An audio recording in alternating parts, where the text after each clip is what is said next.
I'm going to show you 5 ways that you can automate your base with event controllers to make them feel more alive and to get the most out of your resources. They're survival friendly too, meaning you'll be able to use what you learn today. The first tip we've got for you is automated lighting for your landing pad. This is going to help you in low light and poor visibility conditions such as heavy weather.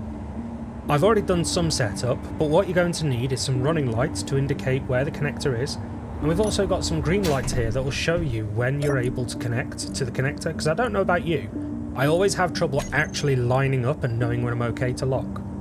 In our first event controller, we need to set the event to connector connected. This is going to let us know when our ship is actually connected or not to the landing pad. We also need to choose our connector and add it to the blocks monitored. Make sure that it's selected, because if you don't, nothing is going to happen. Under select actions, we need to find our guide lights and we need to turn them off when we're connected, and we need to turn them on when we are disconnected. In the second event controller, we need to change the event now to ready to lock. This is so that we know when it's okay to press P. We need to add that connector again, and we need to choose the aligned lights. We need to turn them on when the condition is true, we need to turn them off when the condition is false. And that's the setup.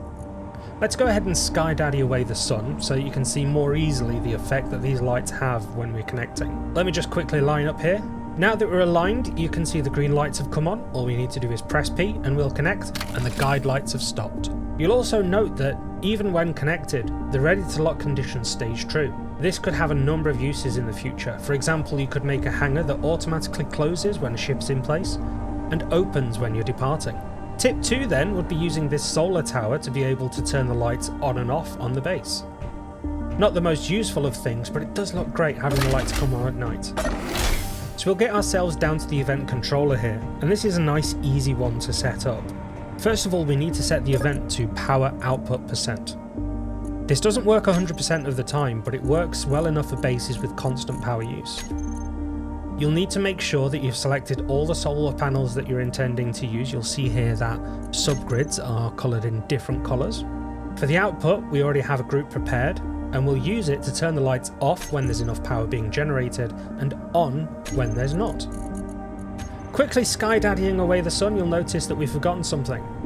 The criteria that I selected was a power threshold of 0 or better, which is always going to be true. So we need to increase that to 50% or some other value that works well for you, and that'll be just fine. Tip number 3 is going to help you know when it's time to come and collect the hydrogen. Some quick back-of-the-napkin maths. The small grid you see here is able to carry 3 million litres of hydrogen, and the base is able to contain 60 million litres of hydrogen.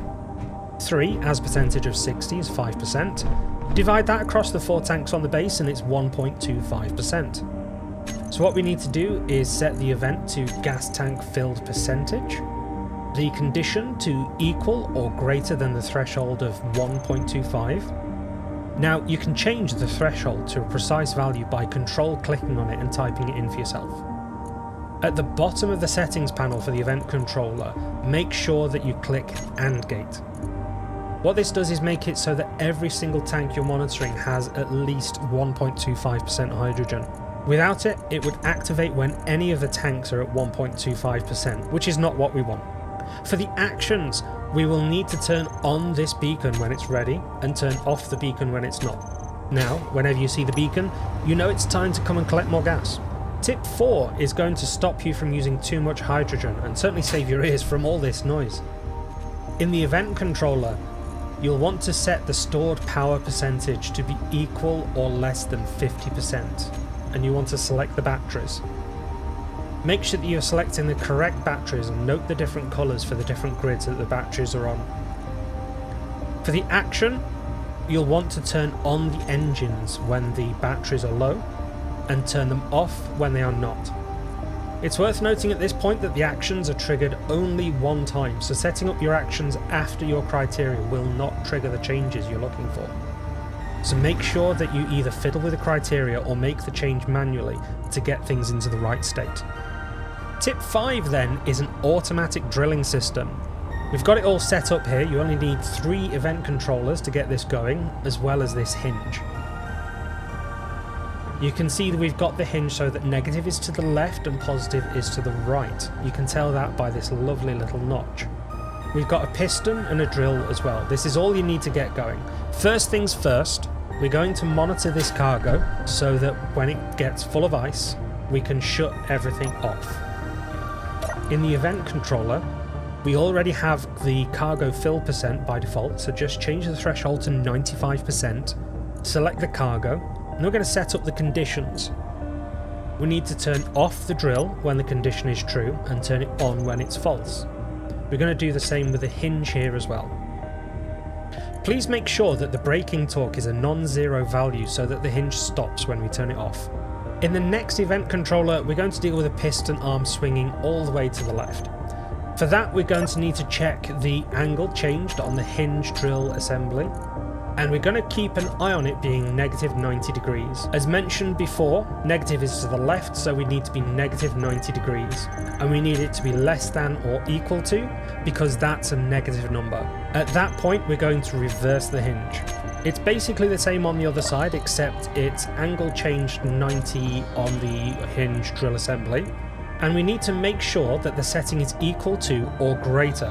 For the action, again, we just need to reverse it. We're going to do something else here as well. We're also going to make the maximum distance on the piston increase whenever it gets all the way to the edge.